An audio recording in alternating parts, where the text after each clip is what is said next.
সংবাদ তুমি গ্রহণ করো যে সাথিত্ব লাভ করবে একজন মহান নবী। শুনো আবু বকরের দিকা, এমন সুসংবাদ যে সন্তানের প্রতি রয়েছে, ওই সন্তান কখনো তোমার হাতের তৈরি মূর্তির সামনে মাথা ঝুঁকাতে পারে না। তার নাম রাখা হয়ে গেছে আকাশ জগতে সিদ্দিক। তার নাম কোন জায়গায় রাখা হয়েছে? সিদ্দিক, আকাশ জগতে সিদ্দিক। এর দ্বারা প্রতীয়মান হয় হযরত আবু বকর সিদ্দিক রাদিয়াল্লাহু তাআলা আনহুকে আল্লাহ তাআলা নির্বাচিত করে রেখেছেন আমার নবীর সুহবত লাভের জন্য। সুহবত লাভ করলাম, লম্বা কথা আছে, লম্বা কথা আছে, সবটা বলতে পারবো না। আবু বকর সিদ্দিক রাদিয়াল্লাহু তাআলা আনহু আল্লাহ তাআলার কুদরতের বা রহমতের দ্বারা নবীর সান্নিধ্য লাভের জন্য নির্বাচিত। আর ওমরকে আমার নবী দোয়া করে আনছেন। ওমরকে কে আনছেন? আল্লাহর নবী দোয়া না, নবী দোয়া করে সাইয়ে আনছেন আল্লাহর কাছ থেকে। আল্লাহুম্মা আইয়িদিল ইসলাম ওয়া আমর ইবনে হিশাম ওয়া উমর ইবনে খাত্তাব। আল্লাহুম্মা আইয়িদিল ইসলাম ওয়া আমর ইবনে হিশাম ওয়া উমর ইবনে খাত্তাব। আল্লাহ ইসলামকে শক্তিশালী করো আবু জাহালের মাধ্যমে অথবা ওমরের মাধ্যমে। একজন চায় আমার নবী, কয়জন চায়? ইসলামের শক্তির থেকে কয়জন চায়? একজন চায়। বোঝা গেল একজনই যথেষ্ট। সারা দুনিয়ার সকল বাতিলের মোকাবেলা করার জন্য এক ওমরই যথেষ্ট। বলো না জুড়ে, এক ওমরই যথেষ্ট। সেই ওমর রাদিয়াল্লাহু তাআলা আনহু আবু বকর সিদ্দিক রাদিয়াল্লাহু তাআলা আনহুর ইন্তেকালের পরে একটা সভা ডাকলেন। আলোচ্য বিষয় ছিল আবু বকরের জীবন চরিত, সিরতে আবু বকর। কি আলোচ্য বিষয় ছিল? সিরতে আবু বকর। কেন, কি প্রয়োজন ওমরের?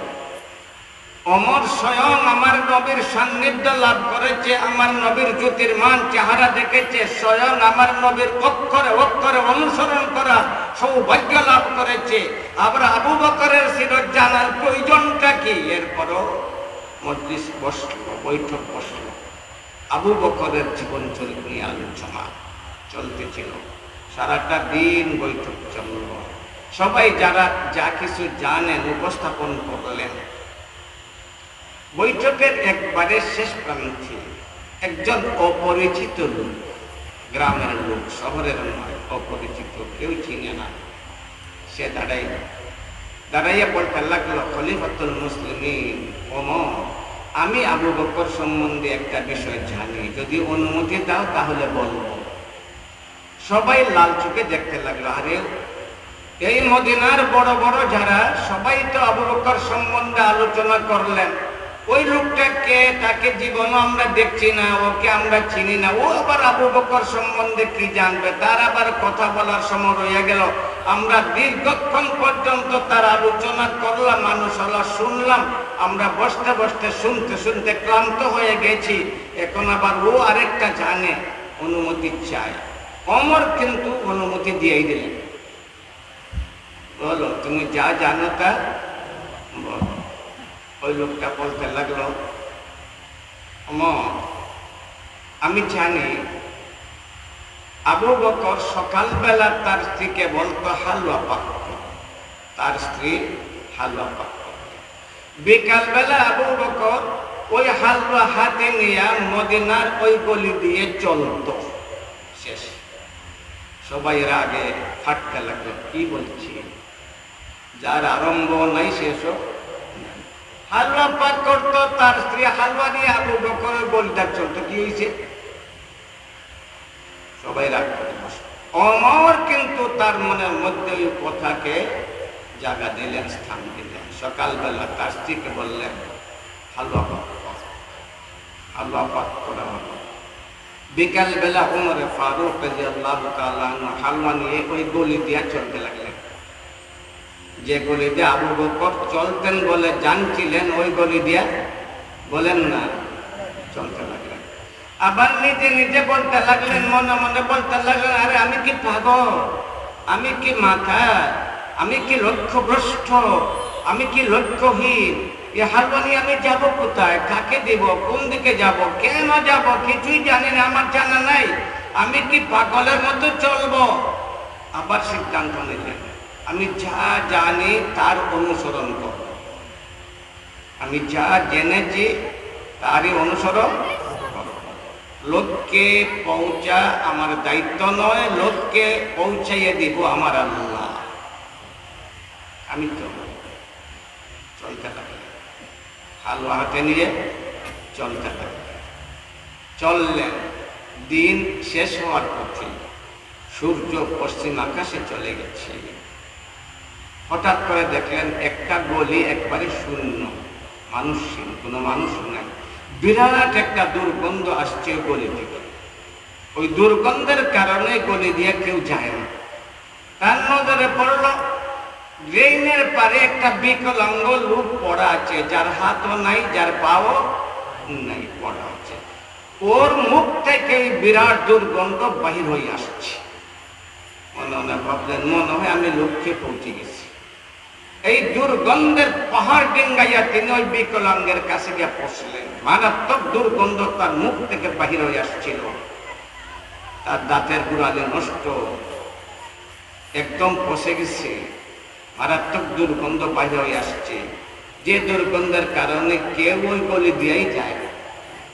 ওই লোকটাকে গিয়া বলতে লাগলেন, এই বিকলাঙ্গ, তুমি কি খাবে, তোমার কি ক্ষুধা হচ্ছে না? বলতে লাগলো, আরে আজকে দেরিতে আসলে কেন, আজকে তুমি দেরিতে আসলে কেন? তিনি বুঝলেন কারবার এখানে, কথা বুঝাইছেন, বুঝলেন কারবার এখানে। বললেন, হ্যাঁ দেরি হয়ে গেছে, তো তোমার ক্ষুধা বেশি হচ্ছে? বলতে লাগলো, হ্যাঁ আমার মারাত্মক ভোগ লাগছে, তুমি আজ দেরিতে আসছো, কেন আসলে দেরিতে? বলতে লাগলেন, যাই হোক মুখ খোলো, তোমার হাত নাই, মুখ খোলো। সে হাত করলো, মুখ খুললো। আমিরুল মুমিনিন ওমর ফারুক রাদিয়াল্লাহু তাআলা আনহু তার নিজের হাতে হালুয়া নিয়া ওই তার পচা মুখের ভিতরে হালুয়া ঢুকাই দিলেন। বিকট ভাবে চিৎকার করে উঠল। ওমরের শরীরের লোম খাড়া হয়ে গেল।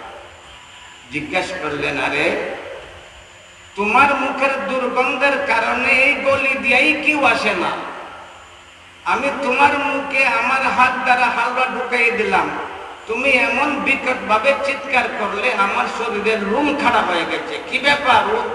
অদ্ভুত ব্যাপার, আমি করলাম সাহায্য, তুমি চিৎকার করলে। বলতে লাগলো, বেয়াদব কোথাকার, তুমি খাবার দিতে জানো না, আমার আইসো খাবার দেওয়ার জন্য, তুমি আমার আগের লোক নও, তুমি আমার আগের লোক, কথা বুঝেন না, তুমি আমার আগের লোক।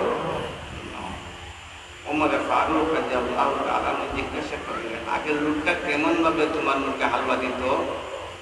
বলতে লাগলো, আগের লোকটা তার নিজের মুখে প্রথমে হালুয়া নিত, এরপরে আমাকে বলতো মুখ খুলো, আমি মুখ খুলতাম, সে তার মুখ আমার মুখের মধ্যে লাগাইত এবং তার নিজের জিহ্বার দ্বারা ধাক্কা দিয়া আমার মুখের ভিতরে হালুয়া ঢুকাইয়ে দিল। তুমি আমার মুখে হাত দিয়ে হালুয়া ঢুকাইছো, তোমার হাত লাগছে আমার দাঁতের গোড়ালির মধ্যে, জিহ্বার মধ্যে, আমি বিরাট ধরনের কষ্ট পেয়েছি, এই জন্য আমি চিৎকার করেছি। তুমি আমার আগের লোক, কোথাটা খাবার দিতে জানো না, তুমি আমার আগের লোকটা আসছেন, আগের লোকটা।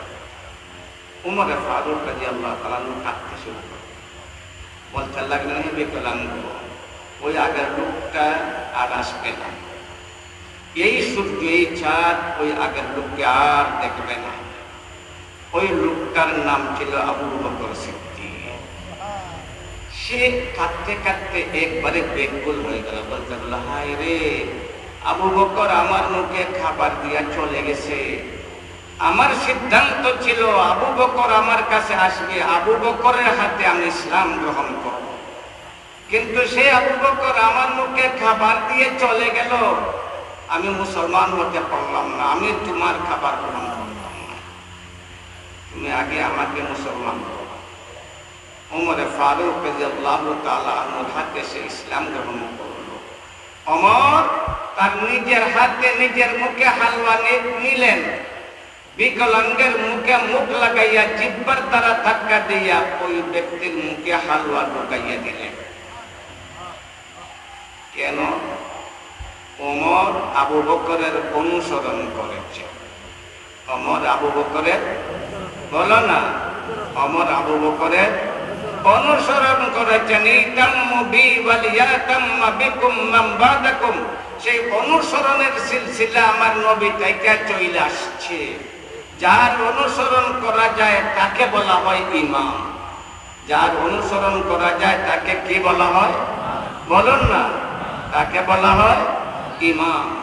যারা অন্য কারো অনুসরণ করে না ওরা উলঙ্গ, উশৃঙ্খল। অনুসরণ করতে হবে, প্রত্যেকটা বিভাগে অনুসরণ করতে হবে, তবে সবার অনুসরণ করা যায় না, মানতে হবে সবাইকে। ডাক্তার এফআরসিএস আছে 10 জন, সবাইকে মানতে হবে, ওরা বিজ্ঞ, ওরা অনুসরণীয়, বিজ্ঞ ডাক্তার মানতে হবে, কিন্তু সবার প্রেসক্রিপশন অনুযায়ী ঔষধ খাওয়া যাবে না। কথা বুঝাইছে? কয়জনের প্রেসক্রিপশনে ঔষধ খাইবে বলেন না? শেখুল হাদিস, হাফিজুল হাদিস 10 জন, সবাইকে ইমাম করে নামাজ পড়া যাবে না। 10 জনকে ইমাম বানাইয়ে যদি নামাজ পড়ি নামাজ হবে? ইমাম কয়জন বানাইবেন বলেন না? একজনকে বানাইবেন, একজনের অনুসরণ করবেন, বাকি সবাই যারা আছে তাদেরকে বড় মুহাদ্দিস ইমাম বলে বিশ্বাস করবেন, কিন্তু অনুসরণ করবেন কয়জনের?